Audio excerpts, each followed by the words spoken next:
विधायक जी से निवेदन करूंगा कि आप अपनी बात रखें। माननीय विधायक जी।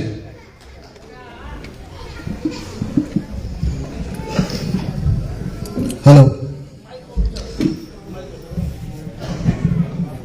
आज मध्य प्रदेश की राजधानी भोपाल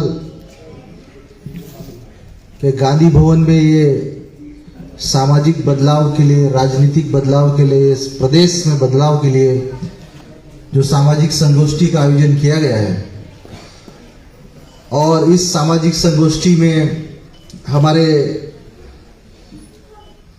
बीच में बड़े बड़े क्रांतिकारी सामाजिक योद्धा, राजनीतिक योद्धा पधारे हुए हैं, और जो एक शानदार जानदार सार्थक चर्चा के बीच हम लोग आपस में अपने विचार साझा करने के साथ साथ जो हमारे मिशन का एक एजेंडा कि जयस मिशन युवा नेतृत्व 2023 समाज जोड़ो अभियान के माध्यम से हम लोगों ने जो अभियान के जो सारथी बन रहे हैं, हमारे बीच उपस्थित समता समाधान पार्टी के राष्ट्रीय अध्यक्ष आदरणीय अशोक पवार जी हमारे बीच उपस्थित, रीवा से पधारे पूर्व सांसद महोदय बुद्धसेन पटेल जी हमारे बीच उपस्थित, तोकीर इस सामाजिक संगोष्ठी में उपस्थित हमारे माताएं बहनें और सभी क्रांतिकारियों को मैं जय सेवा जय जोहार करता हूं।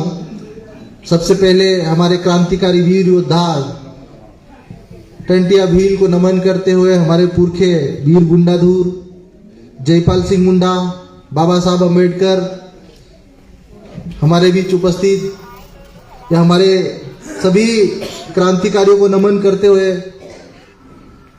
सिद्धू कानू, बिरसा मुंडा क्रांतिकारी, हमारे समस्त हमारे पुरखे साथियों, आज का ये जो कार्यक्रम हम लोगों ने जो आप सभी के बीच में रखा है कि हमारे प्रदेश और देश को एक युवा नेतृत्व देने के लिए, प्रदेश और देश की राजनीति में बदलाव के लिए, इस पूंजीवादी व्यवस्था के खिलाफ ऐसे सामाजिक नेताओं को तैयार करने के लिए जो हमारे प्रदेश देश के सभी वर्गों के विकास की नई कहानी लिखी है। बाबा साहब अम्बेडकर ने 1950 में संविधान लागू करवाया, लेकिन संविधान लागू होने के 70 साल बाद आजादी के इस अमृत काल में 75वें वर्ष में आज उस संविधान की जो मूल भावना थी, क्या अंतिम पंक्ति के प्रत्येक वर्ग, प्रत्येक जाति, प्रत्येक धर्म के लोगों को उसका लाभ मिला? और अगर नहीं मिला तो हम सब जाति, धर्म, समुदाय के लोग मिलकर क्या प्रदेश और देश की राजनीति में नए विकल्प दे सकते हैं, नया नेतृत्व दे सकते हैं? उसी परिकल्पना को साकार करते हुए आज ये संगोष्ठी का आयोजन किया गया। मैं आप सभी को मैं बताना चाहता हूं, आज देश में केंद्र की मोदी सरकार ने आप सभी को बड़े बड़े सपने दिखाए कि हम अच्छे दिन लेके आएंगे, लेकिन क्या अच्छे दिन हमारे आदिवासी भाइयों का, हमारे अनुसूचित जाति वर्ग के, हमारे मुस्लिम भाइयों का, हमारे पिछड़े वर्ग के भाइयों का अच्छे दिन आए? आप बताओ, आए क्या अच्छे दिन? अच्छे दिन आए हैं, लेकिन किसके आए हैं? अडानी जैसे बड़े बड़े उद्योगपति, अंबानी जैसे बड़े बड़े उद्योगपतियों का। हमारा गरीब, इस प्रदेश का, इस देश का जो गरीब था और गरीब होते गया। ये कोरोना काल के इस बुरे दौर में हमारे कई मिडिल क्लास के लोगों का, मध्यम क्लास के, हमारे व्यापारियों के उद्योग धंधे चौपट हो गए, घर बिक गए लोगों के। लेकिन इस कोरोना काल में, आपदा में अवसर का फायदा किसने उठाया? इस कोरोना काल में अमीर कौन बना? अडानी बना, विश्व का दूसरे तीसरे नंबर का अमीर बन गया। और हमारे इस देश के जो गरीब आदिवासी मजदूर किसान भाई थे, वो क्या है? उनकी सारी संपत्तियां बिक गई, उनके घर बिक गए। हमारा उद्देश्य कि आपको आप सबको, प्रदेश को एक ऐसा नेतृत्व देना जो सभी धर्म, सभी जाति, सभी वर्गों का विकास करे। आज हमारे प्रदेश के माननीय मुख्यमंत्री जी शिवराज सिंह चौहान जी कॉमन सिविल कोड की बात कर रहे हैं, समान आचार संहिता लाने की बात कर रहे हैं। मैं माननीय मुख्यमंत्री जी से कहना चाहता हूं कि आप समान आचार संहिता लाइए, कॉमन सिविल कोड लाइए, लेकिन उससे पहले इस प्रदेश और देश के जितने लोगों की संपत्ति है, सबकी सभी नागरिकों की संपत्ति को बराबर हिस्सों में बांट दो। अदानी के पास भी उतना ही पैसा होना चाहिए और हमारे इस देश के एक गरीब आदिवासी के पास भी उतना ही पैसा होना चाहिए। सबको पहले बराबर बांटो, फिर कॉमन सिविल कोड लेके आओ। हम समर्थन करने के लिए तैयार हैं, क्योंकि सबके पास पूरा खेल तो आर्थिक संपत्ति का है। सबके पास संपत्ति बराबर रहेगी तो जाति का खेल भी खत्म हो जाएगा। लड़ाई क्या है? कुछ जातियों के पास इस देश की 75% धन के ऊपर कब्जा है, कुछ उद्योगपतियों के पास इस देश और प्रदेश की 90% धन दौलत पे कब्जा है। और गरीबी और अमीरी के बीच का जो खाई है, निपटाओगे कैसे? ये कॉमन सिविल कोड लाने से सबकी संपत्ति बराबर हो जाएगी? नहीं होगी। मैं प्रधानमंत्री जी से, मैं मुख्यमंत्री जी से कहना चाहता हूं, ये कॉमन सिविल कोड लाने से पहले सबकी संपत्ति का बंटवारा बराबर करो। हम समर्थन करने के लिए तैयार हैं। लेकिन आप अडानी और अंबानी के हाथ में पूरे देश की संपत्ति को दे दोगे और हमारे गरीब आदिवासी भाइयों को, मजदूर भाइयों को, अनुसूचित जाति वर्ग के भाइयों को उनके अधिकार छीनते जाओगे। इस संवैधानिक व्यवस्था को जो बाबा साहब अम्बेडकर ने और हमारी क्रांतिकारी पुरखों ने जो लड़के लिया है, उस संवैधानिक व्यवस्था को खत्म करने का अधिकार प्रदेश की, न तो प्रदेश की सरकार को है, न केंद्र की सरकार को। यह बात सत्य है कि एक तरफ सरकारें कॉमन सिविल कोड लाने की बात कर रही, सबको समान बनाने की बात कर रही है, और दूसरी तरफ अमीरी और गरीबी के मापदंड अलग अलग। अभी EWS कोटे का 10% रिजर्वेशन लागू किया है। हम किसी आरक्षण के विरोधी नहीं है कि किसी जाति को दे या नहीं दे, ये सरकार तय करे, सबको बराबर करे, सबकी संपत्ति का बंटवारा बराबर करे, ये सरकार तय करे। लेकिन अमीर लोगों के लिए जो EW गरीबी का जो मापदंड है 8 लाख रुपए का है, और गरीबों के लिए वार्षिक आय, गरीब होने के लिए इन्होंने बोला कि 27,000, और टैक्स के लिए 1.5 लाख 2 लाख रुपए की आय, इनसे टैक्स लिया जाएगा। ये गरीब है। और जो अमीर लोग हैं, जो सामान्य वर्ग के लोग हैं, उनके लिए उन्होंने क्या कहा? उन्होंने कहा कि 8 लाख रुपए तक की जिनकी वार्षिक आय वो गरीब है, तो ये सबके लिए समान करो। हम आपका समर्थन करने के लिए तैयार हैं। आज मध्य प्रदेश में हमारे आदिवासी भाइयों को जंगलों से भगाया जा रहा है। अभी हमारे क्रांतिकारी साथियों ने कहा है कि बकरी की इनके पास गणना करने का समय है, भेड़ की गणना करने का समय है, शेर, चीता, भालू की गणना करने का समय है, लेकिन यहाँ अलग अलग वर्गों में बैठे हमारे जातियों की गणना करने का, जातिगत जनगणना करने का इनके पास समय नहीं है। क्यों? क्योंकि लाभ कुछ ही बड़े बड़े उद्योगपति, बड़े बड़े लोगों को लाभ, इस संविधान का लाभ देना चाहते हैं। लेकिन हम JS के माध्यम से सभी धर्म और सभी जातियों को, सबको बराबर का लाभ देना चाहते हैं। इसीलिए आज सबको जोड़ने की कोशिश कर रहे हैं।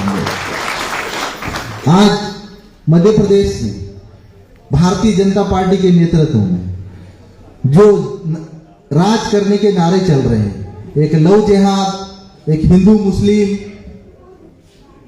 और धर्म की लड़ाई, इनको प्रदेश में कितने लाखों बेरोजगार युवा 2-2, 3-3 डिग्रियां लेके घूम रहे हैं, ये नहीं दिख रहे। इनको कितने आदिवासी भाई बहन रोज रोजगार के लिए गुजरात, महाराष्ट्र जा रहे हैं, ये नहीं दिख रहे। इनको हमारे कितने अनुसूचित जाति के भाइयों के साथ जो शादी में जब दूल्हा घोड़ी में बैठ के जाता है तो उसको वहां से उतार दिया जाता है। उसको जब कोई अनुसूचित जाति का भाई हमारा, उनकी डेथ हो जाती है और शमशान घाट ले जाता है तो शमशान घाट में जलाने दिया जाता है, वो नहीं दिख रहा है। आज हिंदू मुस्लिम के नाम पे सबसे ज्यादा दंगे कराए जाते हैं मध्य प्रदेश में।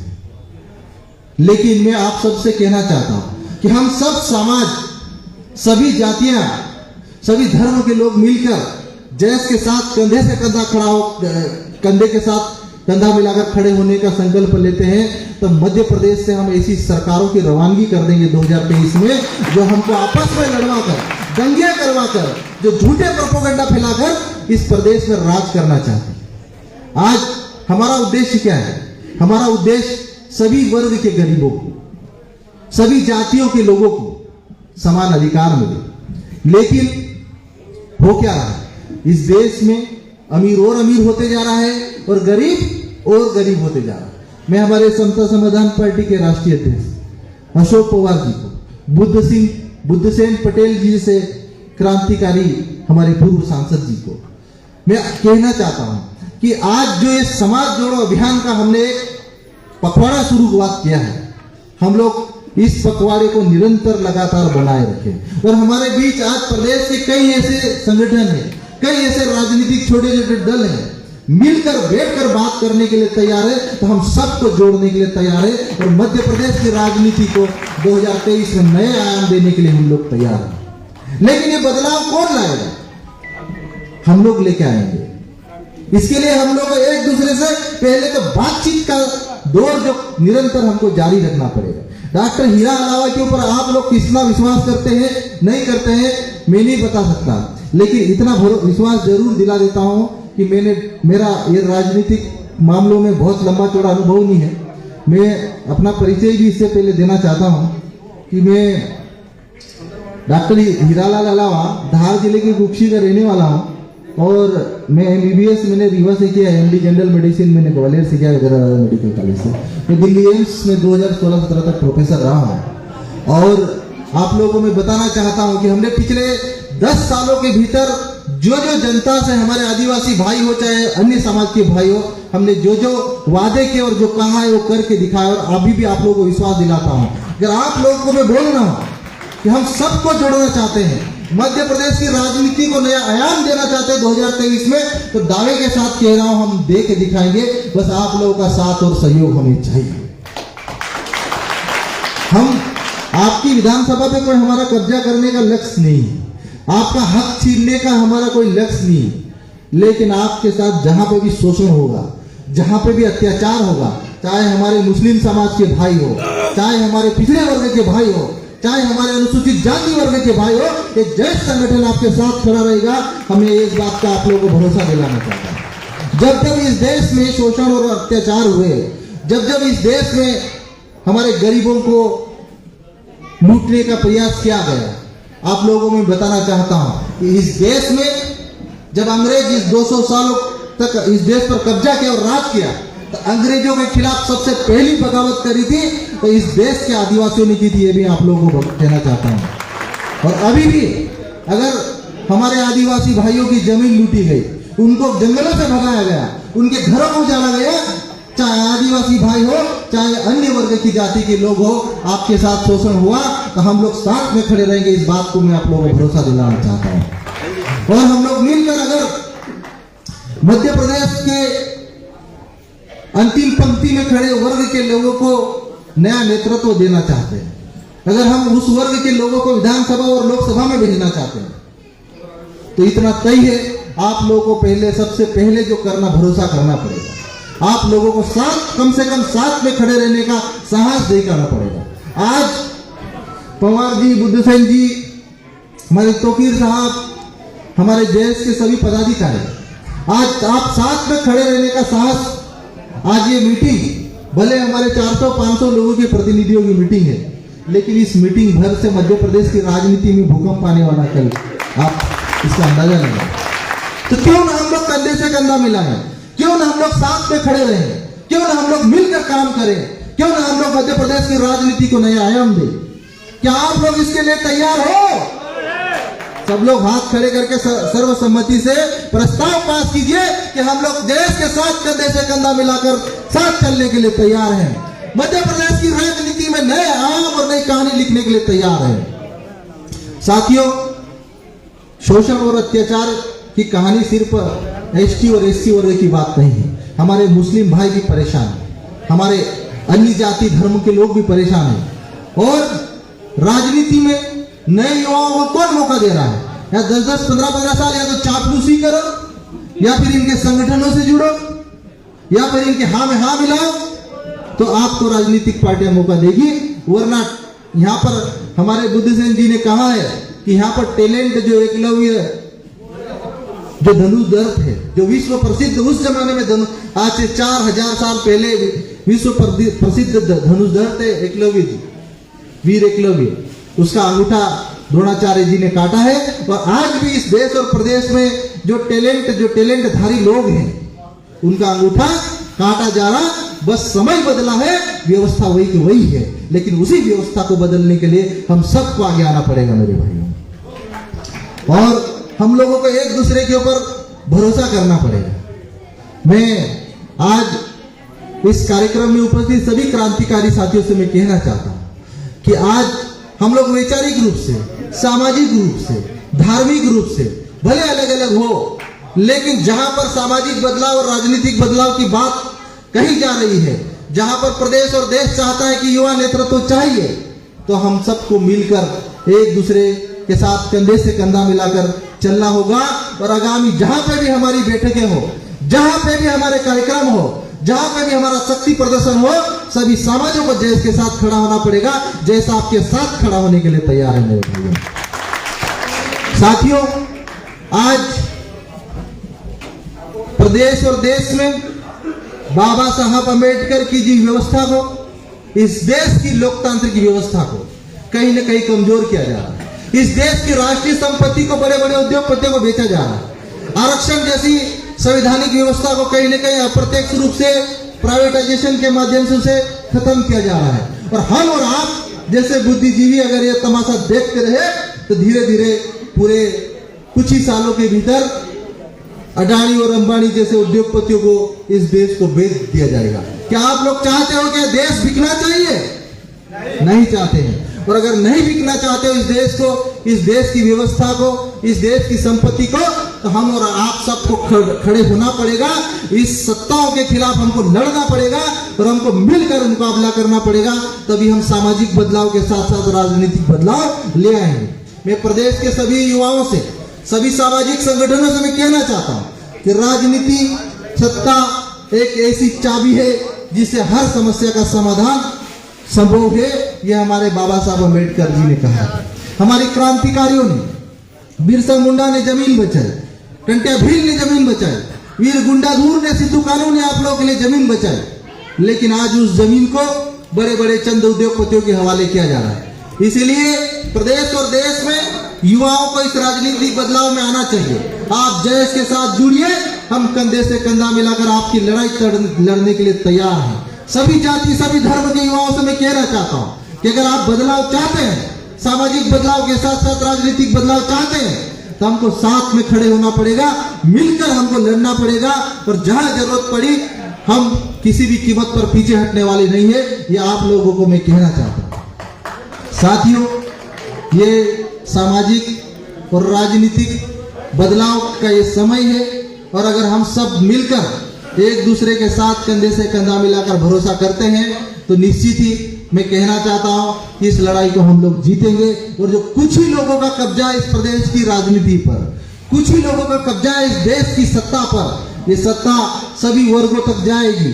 ये सत्ता का लाभ सभी जाति, सभी धर्म और अंतिम पंक्ति में खड़े लोगों तक जाएगी। ऐसी व्यवस्था हम लोग लाना चाहते हैं आप लोग के साथ और सहयोग से। तो क्या आप लोग साथ देना चाहते हो? क्या आप लोग मिलकर लड़ना चाहते हो? तो अगर आप लोग साथ देना चाहते हो और मिलकर लड़ना चाहते हो तो कमर कस लो, सर पर कफन बांध लो कि हम किसी भी कीमत पर मध्य प्रदेश में बदलाव लाकर रहेंगे। साथियों, आखिर में मैं यही कहना चाहता हूं कि आज ये जो कार्यक्रम की एक शुरुआत है, कल भी हमारी सीधी में महापंचायत होने जा रही है जयेश की। वहां पर आप सभी जाति धर्म के हमारे युवा लोगों सादर आमंत्रित है। और इस सामाजिक बदलाव के साथ साथ राजनीतिक बदलाव के लिए मैं दावे के साथ कहता हूं कि जो भी युवा जुड़े हैं 2023 में हम उन्हें विधानसभा में पहुंचाएंगे, 2024 में लोकसभा में पहुंचाएंगे।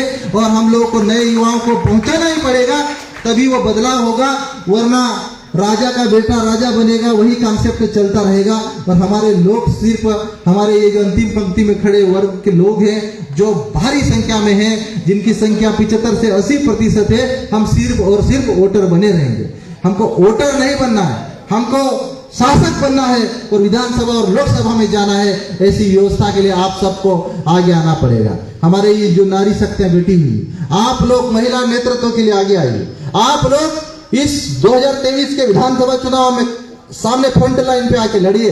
हम लोग आप लोगों को नेतृत्व देकर हम लोग विधानसभा और लोकसभा में पहुंचाना चाहते हैं, क्योंकि इस प्रदेश को बदलाव चाहिए, इस देश को बदलाव चाहिए, युवा नेतृत्व चाहिए और ऐसे लोग चाहिए जिनके ऊपर किसी भी प्रकार से कोई दाग नहीं लगा हो, जिनके ऊपर विश्वास हो, जो इस प्रदेश और देश को नए आयाम देंगे, इस विकास के नए आयाम देंगे। ऐसे नेताओं की हमको जरूरत है।